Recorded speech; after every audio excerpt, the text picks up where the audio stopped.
할렐루야. 오늘 새벽 기도에 참석하신 우리 성도님들을 환영하고 축복합니다.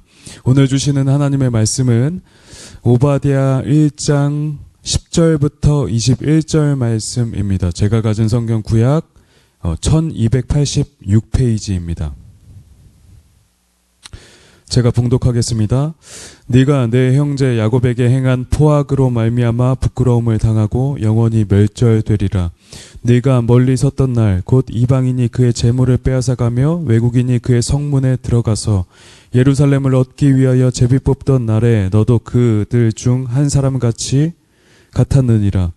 네가 형제의 날 곧 그 재앙의 날에 방관할 것이 아니며 유다 자손이 패망하는 날에 기뻐할 것이 아니며 그 고난의 날에 네가 입을 크게 벌릴 것이 아니며 내 백성이 환난을 당하는 날에 네가 그 성문에 들어가지 않을 것이며 환난을 당하는 날에 네가 그 고난을 방관하지 않을 것이며 환난을 당하는 날에 네가 그 재물을 손대지 않을 것이며 네 거리에 서서 그 도망하는 자를 막지 않을 것이며 고난의 날에 그 남은 자를 원수에게 넘기지 않을 것이니라.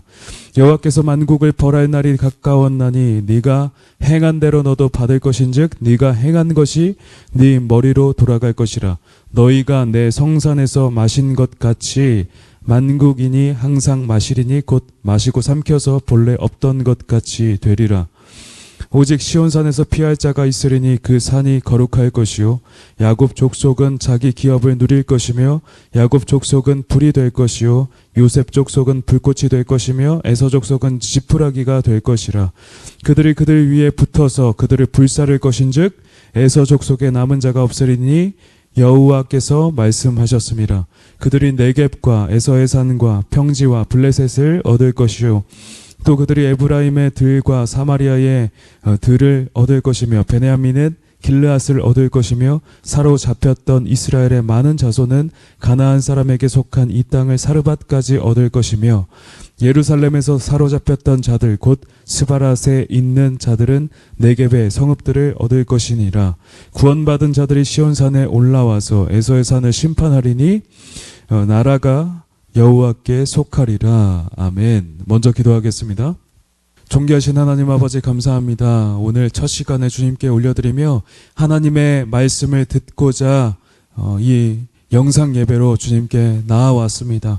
하나님 주의 성령께서 또 우리에게 오늘 살아갈 메시지를 허락하여 주시고 또한 순종으로 나아가는 우리의 삶이 되게 하여 주시옵소서.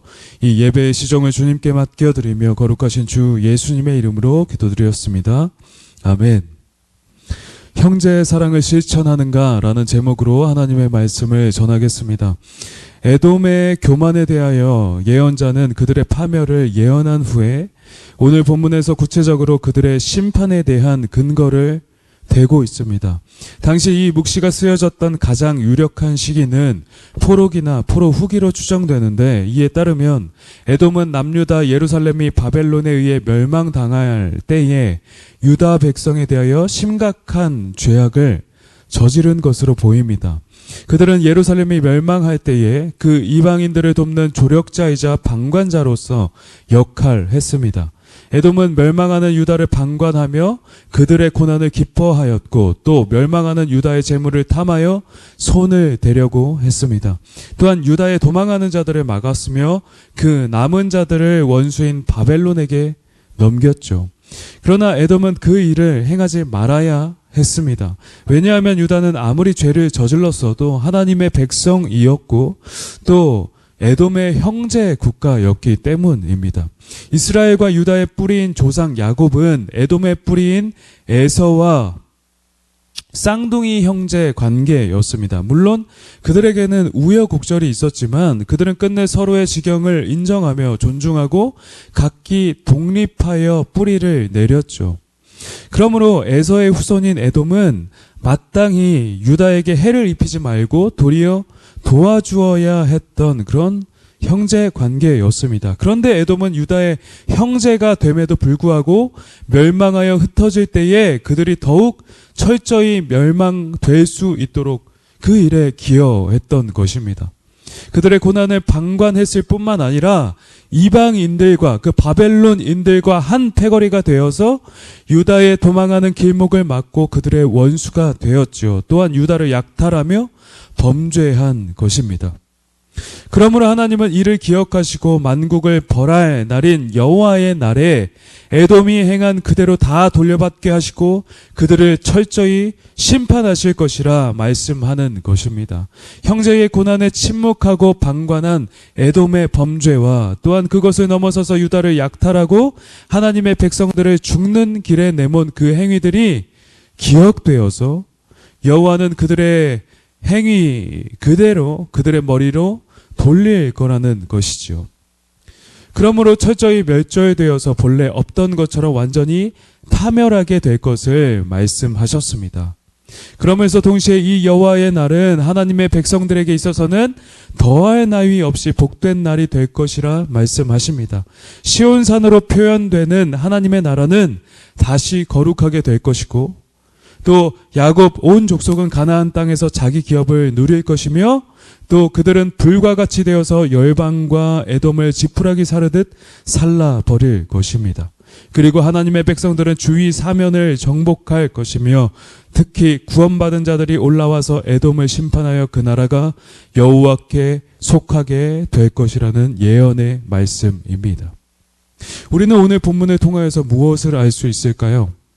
먼저는 우리가 형제와 이웃의 고난에 대하여 침묵하고 방관하는 것이 매우 심각한 죄악이라는 사실을 알아야 할 것입니다. 에돔은 마땅히 유다의 고난을 돌아보고 그들을 가능한 한 도와주어야 했음에도 그들은 방관할 뿐만 아니라 대적들과 손을 잡고 더욱 유다를 멸절하고 노략하는 데에만 집중했지요. 그럼으로써 여호와는 그 일에 대하여 심각한 죄악이라 규정하시고 심판을 작정하셨던 것입니다. 성경은 우리가 선을 적극 행하지 않는 일에 대해서도 죄악이라고 일관되게 말씀하고 있습니다. 우리는 선한 사마리아인의 비유에서도 보게 되지 않습니까? 사마리아인 외에 강도 만난 자를 외면한 종교 지도자였던 제사장과 레위인을 우리 예수님은 매우 부정적으로 묘사하고 계셨음을 우리는 보게 됩니다. 그리고 야고보서는 행함 없는 믿음이 죽은 믿음이라 하기도 했죠. 그러므로 우리는 선을 적극 행하되 특별히 어려움 당한 자를 돌보고 그들을 섬기며 방관하지 말아야 한다는 사실을 우리는 알게 되는 것입니다. 오늘날 여러분은 우리의 이웃과 형제에 대하여 어떻게 행동하고 계십니까? 우리 주변의 형제가 고난과 어려움을 당하게 된다면 여러분들은 그들을 돌보고 위로하며 실제적인 도움을 주고 계십니까? 아니면 그냥 방관하며 그냥 생각만 하실 뿐인지요?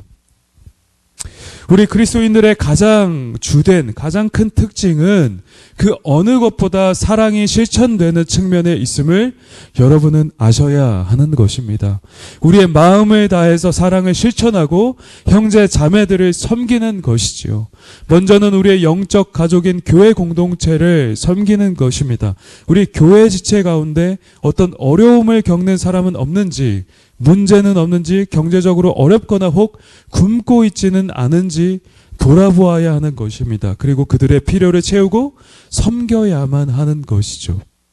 또한 더 나아가서는 모든 우리 주변의 이웃과 지역사회 또 우리가 접하는 모든 사람들을 사랑하고 섬겨야 하는 것입니다. 바로 이러한 사랑이 우리 구원받은 자들의 가장 두드러진 특징인 것이죠.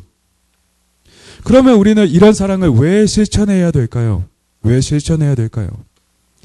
우리는 우리의 죄악으로 말미암아 영원히 죽을 수밖에 없는 아주 비참한 존재였죠. 그런데 하나님은 우리를 사랑하사 주 예수 그리스도의 십자가 사건과 그 구속의 일로 말미암아서 우리 각 사람에게 값없는 은혜를 우리에게 허락하시고 우리에게 영원한 생명을 얻게 하셨기 때문입니다. 그러므로 이제 우리는 하나님의 자녀가 되었고 영생하며 또 영원한 하나님의 나라를 거저 기업으로 얻게 되었죠. 그러므로 이 은혜를 진정으로 아는 사람은 그 은혜를 거저 받았기 때문에 마땅히 다른 사람을 사랑하고 실천할 수밖에 없는 그런 삶을 살아가게 되는 것입니다. 받은 은혜가 너무 크기 때문에 마땅히 우리의 형제자매와 이웃을 사랑하며 때론 그들의 잘못에도 불구하고 품고 그들을 섬길 수 있게 되는 것이죠. 그러므로 그 은혜를 기억하며 하나님의 사랑을 삶 가운데 실천하는 여러분들 다 되시기를 주님의 이름으로 축복합니다. 더불어 형제 사랑과 그들을 섬김에 있어서 우리는 설령 우리 마음에 들지 않고 또 불쾌한 자들이 있다 하여도 우리는 그들을 한결같이 사랑하고 섬겨야 함을 우리는 또 알게 되는 것입니다. 여러 이해관계 속에 때론 우리 공동체의 일원이라 하여도 우리는 모두가 우리 마음에 합하지 않다는 사실을 깨닫게 됩니다. 그리고는 그들과 분리되며 때론 적대하게 되기도 하죠.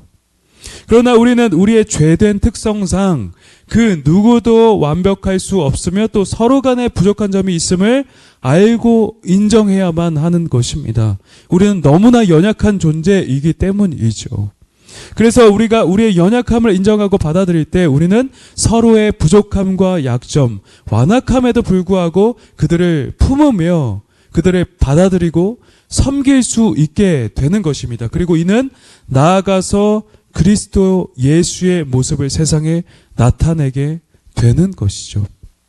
그러므로 그리스도의 마음을 품고 서로를 인정하고 세우며 나보다 남을 낮게 여기고 뜨겁게 서로를 섬기는 여러분들 다 되시기를 주님의 이름으로 축복합니다.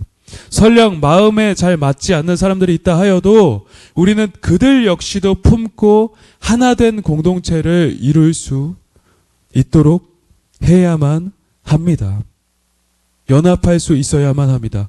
그러한 사랑의 공동체를 이루어갈 때에 우리는 하나님의 교회라 인정될 것이며 또 세상 가운데 그리스도의 영광을 나타내게 될 것입니다. 그러므로 하나님의 마음을 품고 서로를 인정하며 그렇게 서로를 뜨겁게 섬기는 여러분들 다 되시기를 주님의 이름으로 축복합니다. 반대로 형제의 사랑이 마음 가운데 존재하지 않으며 또 따라서 타인의 고난에 둔감하고 나아가 그들을 저주하며 죄를 범하는 모든 사람들은 에돔에게 선포된 그 심판의 선고가 그대로 다 적용될 것입니다. 본서의 에돔은 하나님의 백성을 대적하는 모든 악의 세력을 대표하기도 합니다. 그러므로 진짜 신자가 아닌 사람들과 모든 불신자들은 마지막 여호와의 날에 심판되어서 완전히 멸절되고 말 것입니다. 그들은 불에 살라지는 지푸라기 같이 되어서 그 흔적도 남지 않게 될 것이며 영원한 형벌을 받고 슬피 울며 이를 갈게 될 것입니다. 그러므로 우리는 이를 기억하고 무엇보다 형제 사랑을 실천하며 어려움 당한 자의 구원이 되어주는 복된 사람들이 되어야 할 것입니다. 하나님은 그 마지막 날에 하나님의 나라와 그 백성을 대적하는 모든 세력들을 멸절하시고 그분의 나라를 세우실 것입니다. 에돔과 같아서 다른 사람의 필요와 절박함에 둔감하고 자기의 유익만을 구하는 악인들을 벌하시며 반대로 그리스도와 같이 겸손하며 형제 사랑을 실천하는 하나님의 사람들에게는 그분의 나라를 기업으로 허락하실 것입니다. 그러므로 악을 멀리하며 형제 사랑을 실천함으로 그분의 나라를 기쁨으로 기다리는 의왕 우리 교회 여러분들 다 되시기를 우리 주님의 이름으로 축복합니다. 아멘. 함께 말씀을 생각하며 기도하도록 하겠습니다. 하나님, 우리에게는 혹시 형제의 고난과 어려움에 둔감하며 그들의 필요에 반응하지 않는 경우가 있지는 않은지요? 우리 가운데 있는 이런 불신앙적인 모습을 제거하고 형제 사랑의 마음으로 그런 모습으로 나아가서 그들을 섬기며 그들의 필요를 채우는 참된 그리스도인들, 실천하는 그리스도인들, 그 사랑의 그리스도인들이 다 될 수 있게 하여 주시옵소서 라는 기도 제목을 가지고 우리 함께 기도하며 나아가도록 하겠습니다. 기도하겠습니다. 존귀하신 하나님 아버지, 감사합니다.